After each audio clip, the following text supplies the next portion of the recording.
First ever factory outlet Mukunda jewelleries KBHP Somajiguda Suchitra Hanamkonda Kothapet Chandanagar Khammam.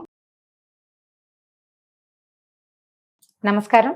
Karthika మాసం 2వ రోజులోకి వచ్చాం. యమద్వితీయ అంటారు. ఈ రోజున భగినీహస్త భోజనం అని అక్క చెల్లెళ్ళ చేతి అన్నం తినాలి అన్నదమ్ములు అనే నియమం ఉంది. క్యాలెండర్లో తప్పకుండా రాస్తారు భగినీహస్త భోజనము అని. మన అక్క చెల్లెళ్ళ ఇళ్ళకి అన్నదమ్ములు వెళ్ళి వారిని ఆశీర్వదించి, పెద్దవారైతే వారి దగ్గర ఆశీర్వాదం పొంది భోజనం చేసి ఏదైనా ఒక కానుకని వాళ్ళకి ఇచ్చి తిరిగి రావడం మన ప్రాంతపు ఆచారంగా ఉన్నది. ఎవరెవరికి అవకాశం ఉంటే వాళ్ళు ఈ పని చేయవచ్చు. ఒకవేళ ఏదైనా దూర ప్రాంతాల్లో ఉంటే అక్కడనో చెల్లెలనో ఒక మాట పలకరించి మాట్లాడినా కూడా ఇది ఒక తప్పనిసరి విధానంగా మనం రాఖీ కట్టడాలు లాంటివి చేస్తూనే ఉన్నాం కదా. నిజానికి మన ప్రాంతాచారం కాదు రాఖీ, అలవాటు చేసేసుకున్నాం. ఇక్కడంతా వచ్చేసింది, సౌత్ ఇండియా అంతా కూడా, దక్షిణ భారతదేశం అంతా చేస్తున్నారు ఇప్పుడు. ఇది ఈ దక్షిణ ప్రాంతంలో ఆచారంగా ఉండే పద్ధతి అన్నమాట. మీ అవకాశాన్ని బట్టి చేసుకోండి. అయితే ఈ 2వ రోజు ఏం చెప్పారు, మనం వశిష్ఠ మహాముని ఏం చెప్పారో చూద్దాం. ఆయన చెప్తున్నారు, రాజా కార్తీక మహాత్మ్యాన్ని విను.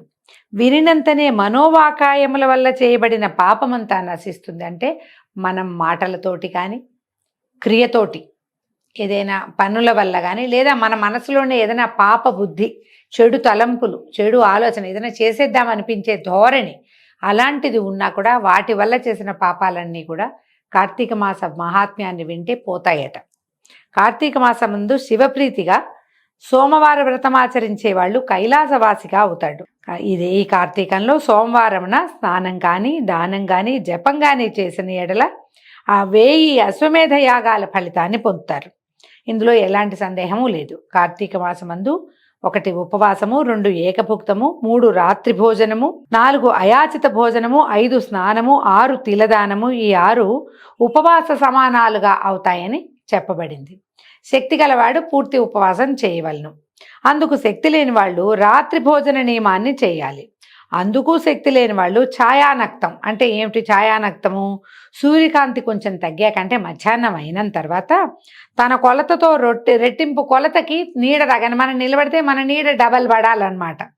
అలా గనక పడితే అంటే 3, 3:30కి అట్లా అవుతుంది. ఆ సమయంలో భోజనం చేయటం, లేదా అలా కూడా అప్పటిదాకా ఖాళీ పొట్టతోటి ఉండలేని వాళ్ళైతే బ్రాహ్మణులను ఎవరినైనా భోజనాన్ని పిలిచి వారితో సహా పగలే భోజనం చేయాలి. ఇది గృహస్థులకు శక్తి అందును అన్ని విధాల ప్రతివారికి విధించబడింది. ఎవరైనా ఇది ఇలా చేసుకోవచ్చు అన్నమాట. ఎవరితోటైనా కలిసి భోజనం చేయటం అంటే వేరే వారికి, ఇతరులకి భోజనం ఇచ్చి వారితో కలిసి భోజనం చేయటం కూడా ఉపవాసంతో సమానమైన ఫలితాన్ని ఇస్తుందని చెప్పారు. మానవులు కార్తీక మాసమందు కార్తీక వ్రతాల్లో దేన్నైనా ఆచరించని ఎడల, అంటే ఇన్ని చెప్పారుగా, ఇన్ని రకాలు, వీటిల్లో ఏ ఒకటి కూడా చేయకపోతే కనుక 8 యుగాలు నరకమందు, కుంభీపాకంలోనూ, రౌరవంలోనూ నానా బాధలు పడతారట. కార్తీక సోమవారమందు ఒకవేళ భర్తలు గనక లేనివారు, ఈ జన్మలో ఏదో ఒక ఇబ్బంది వల్ల భర్తని కోల్పోయిన వారు కనుక ఈ కార్తీక మాసంలో సోమవారాల నాడు యథావిధిగా ఉపవాసం చేసి పరమేశ్వరుని పూజిస్తే కనుక శివలోకాన్ని పొందుతారు. అందరూ చెయ్యొచ్చు అని చెప్పడం కోసమే ఈ వాక్యం చెప్పబడిందండి. స్త్రీలు కానీ పురుషులు కానీ ఎవరు కార్తీక సోమవారం అందు నక్షత్రాలు చూసి రాత్రి భోజనం చేస్తారో వాళ్ళ యొక్క పాతకాలు అగ్ని యందు వేయబడిన దూది వలె నశించిపోతాయి. అగ్నిలో దూదేస్తుందని క్షణంలో మాయమైపోతుంది. అలాగా పగలు ఉపవాసం ఉండి రాత్రి భోజనం చేయాలన్నమాట. అలా చేస్తే పాపం నశిస్తుంది. కార్తీక సోమవారం మందు శివలింగమునకు అభిషేకము, పూజ చేసి రాత్రిపూట భుజించేవాడు శివుడికి పరమ ప్రీతికారకుడు అవుతాడట. ఈ విషయాన్ని గురించి తెలిపేటువంటి ఒక కథ ఉంది, చెప్తున్నారు. ఏమట? ఇది వినేవారికి చెప్పేవారికి కూడా పాపనాశనం అవుతుందట. పూర్వము కాశ్మీర దేశంలో ఒకానొక పురోహితుని కూతురు స్వాతంత్ర నిష్ఠురి అనే పేరు కలిగినటువంటి ఒక చక్కటి అందమైన అమ్మాయి ఉండేదట. ఆమె చక్కని రూపంతో అతి యవ్వనంతో కూడి ఉండి తలకాయ దూకుని అందంగా అలంకారం చేసుకుని అందరితోటి మాట్లాడుతూ జారత్వాన్ని అవలంబించి ఉండేది. ఆమెకి దుష్ప్రవర్తనం ఉంది, ధర్మయుతంగా ప్రవర్తించేది కాదు. ఆమె దుర్గుణాలు చూసి ఆమె తల్లిదండ్రులు, అత్తమామలు కూడా ఆమెను వదిలిపెట్టేశారట. అయితే ఆమె భర్త పేరేమిటి? సౌరాష్ట్ర దేశీయుడైన మిత్రశర్మ భర్తట. ఆయన వేదాంగ పారంగతుడు, ఎన్నో చదువుకున్నాడు. ఏం చదివాడు? ఋగ్వేద, యజుర్వేద, సామ, అధర్వణ వేదాలు చదువుకున్నాడు. తర్వాత ఏమో శిక్ష, వ్యాకరణము, ఛందస్సు, నిరుక్తము, జ్యోతిష్యము, కల్పము అని చెప్పబడేటువంటి వేదాంగాల్ని కూడా చదువుకున్నాడు. వీటిని సంపూర్ణంగా చదివిన వాడిని వేద పారంగతుడు అంటారు. వేదాంగ పారంగతుడుగా ఉన్నాడు. సదాచారవంతుడు, సమస్త భూతములందు దయగలిగిన వాడు. అయితే అసలు ఏనాడు అబద్ధాలు చెప్పేవాడు కాదు. ఎన్ని తీర్థాలో సేవించాడు. నిరంతరము శుచిగా ఉండేవాడు. ఎంత ఉత్తమ గుణాలు కలిగినవాడు. కానీ అతని భార్యగా ఉన్నటువంటి ఈ నిష్ఠుర మాత్రము ఏం చేసేదట? పరమ స్వాతంత్ర్యాన్ని అవలంబించేది. భర్తని ఏదైనా మాట తేడా వస్తే కొట్టేసేదట, బెదిరించేది, కొట్టేది. ఇలా నిత్యము ఆమెతోటి దెబ్బలు తింటూ గృహస్థ ధర్మములందు కోరిక చేత భార్యను విడవలేక కష్టపడేవాడు. ఈ కాలం అయితే మా ఆవిడ నన్ను కొట్టిందని వదిలిపెట్టేసే పని. ఆ రోజుల్లో ఏమిటి? భార్య ఉండాలి, భార్యాద్వితీయుడిగానే యజ్ఞం చేయాలి. ఈ గృహస్థ ధర్మాలన్నీ ఆచరించాలంటే ఇంటి యందు స్త్రీ భార్య ఉండాలి. కాబట్టి ఆమెను విడవలేక ఆమె దుష్ప్రవర్తనని సహిస్తూ ఎట్లో కొట్లా నానా కష్టాలు పడుతూ ఆ బ్రాహ్మణ ఆయన, మిత్రశర్మ అన్న ఆయన ఈమెతోటి కాలక్షేపం చేసేవాడు. ఈమెని కొంతమంది అనేవాళ్ళ ఇది నిష్ఠుర, ఒట్టి నిష్ఠుర కాదు, ఇది కర్కశ కూడాను. ఎంత కఠినురాలుగా ఉన్నది, ఇంత మంచి గొప్పవాడితోటి ఎంతో ప్రేమగా ఉండొచ్చు, ఈమె ఇట్లాంటి దుష్ప్రవర్తన కలిగిందని ఆమెను నిష్ఠురని, కర్కశని పిలిచేవాళ్ళు. అయితే ఈ భర్త పాపం బాగానే ఉండేవాడు. అయితే ఒకనాడు ఏమైందట, ఆమెకొక స్నేహితుడు ఉన్నాడు. ఆయన బోళ్ళని రకాల ద్రవ్యాలు, నగలు, వస్త్రాలు ఎన్నో పట్టుకొచ్చి ఇచ్చి ఏమన్నట, నీ భర్త ఉండటం వల్ల నువ్వు స్వతంత్రంగా ఉండలేకపోతున్నావు. ఈ ప్రతిరోజు రాత్రిపూట నువ్వు హాయిగా నీ దారి నువ్వు తిరిగి పొద్దున వచ్చేసరికల్లా మళ్ళీ వీళ్ళింటో పూజ చేయాలి, వ్రతం చేయాలి, హోమం చేయాలి, ఇవన్నీ చేయవలసి వస్తున్నావు. ఈ భర్తని గనక చంపేస్తేవా నువ్వు ఖాళీగా ఉంటావు, హాయిగా ఉంటావని బోధించాడు ఆ వచ్చినవాడు. వాడిచ్చిన వస్తువులు తీసుకుని ఆవిడ వాడిచ్చిన బోధని కూడా ఆమె తీసుకుని ఏం చేసింది, భర్త తనతోటి గడిపి రాత్రి నిద్రపోయాక బయటికి వెళ్ళి ఒక బండరాతిని తెచ్చి ఒక దెబ్బ కొట్టి భర్త తలకాయ పగల కొట్టేసింది. తర్వాత ఏం చేసింది, ఈ భర్త శవాన్ని భుజాన వేసుకుని తీసుకుపోయి ఒక పాడుపడిన నూతిలో పడేసింది. ఆయనకి సంస్కారాలు కూడా చేయనివ్వలేదు, చేయలేదు. తర్వాత ఏం చేసింది, ఈ విధంగా భర్తని సంహరించిన తర్వాత మంచి వయసులో ఉన్నవాళ్ళు, పరస్త్రీ సంగమాభిలాష కలిగిన వాళ్ళు, కామశాస్త్ర ప్రవీణులుగా ఉన్నవాళ్ళు, వర్ణ సంకరకారకులైన ఎంతో మందితోటి, అనేక జాతి పురుషులతోటి స్వేచ్ఛా విహంగంలాగా ఈవిడ తిరుగుతూ ఉండేది. అయితే ఏమైంది, ఎవరైనా భార్య ఏందో భర్త ఏందో అనురాగం కలిగిన ఒకళ్ళనొకళ్ళు బాగుండే వాళ్ళు ఉంటే ఆ భార్యల్ని ప్రోత్సహించి ఆడవాళ్ళని పరపురుష సంగమం చేసేలాగా ఏర్పాట్లు చేసేది. అన్ని చెత్త మంచి పనులు ఏవి ఒకటి సరైన పని లేదు, అన్ని చెత్తవే పనులు. అయితే ఏకపత్ని వ్రతం చేసిన ఉండేవాళ్ళు కొంతమంది ఉంటారు, ఏకపత్ని వ్రతం లేదు, వాళ్ళని చెడగొట్టేదాకా ఆమెకి ఊరుకునే గుణం ఉండేది కాదు. ఈ కాలంలో కూడా ఇలాంటి వాళ్ళు ఉంటారండి. వీళ్ళు ఏం చేస్తారంటే తమ ఏదో దుష్ప్రవర్తన కలిగి ఉంటారు, చుట్టుపక్కల తమ స్నేహితులు వాళ్ళు తమతో సరిగా ఉండకపోతే వాళ్ళని కూడా తమ దారిలోకి లాక్కెళ్తారు. ఇంకా తన అనడానికి ఎవరు ఉండరు కాబట్టి వాళ్ళ మధ్యలో తను ఆడ్మ్యాన్ అవుట్గా లేకుండా ఉండడానికి స్నేహితుల చేత కూడా, ఇప్పుడు ఇది ఏ దురభ్యాసం చేసేవాడైనా, పొగ తాగేవాడంతే, ఇంకేదో మాదక ద్రవ్యాలు తీసుకునే వాళ్ళంతే, తాగుబోతు వాళ్ళంతే, ఇలాగా విపరీత ప్రవర్తన కలిగిన స్త్రీ పురుషులు కూడా తమ చుట్టుపక్కల ఉన్న సమాజాన్ని కూడా ఆ చెడు వైపుకే తీసుకెళ్ళిపోతారు. ఎందుకంటే తమని వెలివేయటకుండా ఉండడానికి, తమని అనేందుకు ఏ అవకాశము లేకుండా చేయటానికి స్నేహితుల్ని కూడా తాము దిగినటువంటి పాడు నూతుల్లో, ఊబుల్లో దింపేస్తారు. అలాగే మనకి సమాజం అంతా చెడిపోయే కారణం అదే. అయితే ఈమె దయాశూన్యురాలుగా ఉండేది. నిరంతరం ఆమె పద్ధతి అదే. ఇది కాకుండా దంభం చేత కానీ, నవ్వులాటకైనా, సరదాకైనా, కపటం కోసమైనా కూడా ఏనాడు దైవారాధన చేసిన పాపాన పోలేదు. ఓ హరికథ వినేది కాదు, ఓ దేవాలయానికి వెళ్ళేది కాదు, ఓ పూజ లేదు, పునస్కారము, వ్రతము, నియమము ఆమె జీవితానికి మొదలు ఏమీ లేవు. అంతా దుష్ప్రవర్తనే. అయితే ఏమైంది, క్రమంగా ఎన్నాళ్ళు ఈ వేషం ఉంటుందండి, యవ్వనం ఎక్కువ కాలం ఉండదు కదా. యవ్వనం గడిచింది, వృద్ధాప్యం వచ్చాక ఆమెకి రకరకాల వ్యాధులు పుట్టినాయి శరీరంలో. ఆ పుట్టిన వ్యాధుల్లో కొన్ని రకాల కురుపులు వచ్చి అందులో పురుగులు, తర్వాత అందులో దుర్గంధం. క్రమంగా ఏమైంది, ఈమెతోటి మొదటి నుంచి స్నేహంగా ఉన్న వాళ్ళందరూ కూడా కాస్త వృద్ధురాలైనా వస్తూ ఉండేవాళ్ళు, కానీ ఆమెకు అనారోగ్యము, ఆమె నుంచి తమకి జబ్బంటే ప్రమాదం ఏర్పడేసరికి ఇంకా ఆమెను వదిలిపెట్టేశారు. ఎవ్వరు వచ్చేవారు కాదు. క్రమంగా వాళ్ళందరూ ఇచ్చిన డబ్బు, నగలు అన్నీ ఖర్చు అయిపోయినాయి.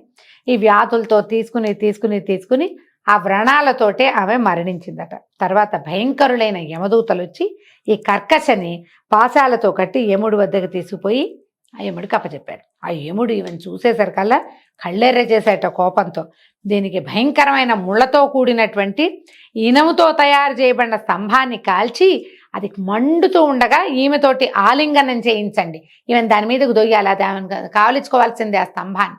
అలాంటి శిక్ష విధించాడట. తర్వాత యముడి ఆజ్ఞ మీద యమభటులు ఆ కర్కశని చేసిన పాపాలు, నువ్వు ఈ పని చేసావు, ఆ పని చేసావు అని చెప్పి ఈ కాలుతున్న స్తంభాన్ని నువ్వు కావలించుకోవాల్సిందే, ఆలింగనం చేసుకోవాలి, అంటే నువ్వు హగ్ చేసుకోవాలి, ఇక వేరే దారి లేదు అని చెప్పి ఇంకా ఆమె కొట్టి చిత కొట్టేవాళ్ళు. ఆమె యువతలకు వచ్చేసింది, కాలిపోతోంది, యాతనా శరీరం యువతలకు వస్తుంది.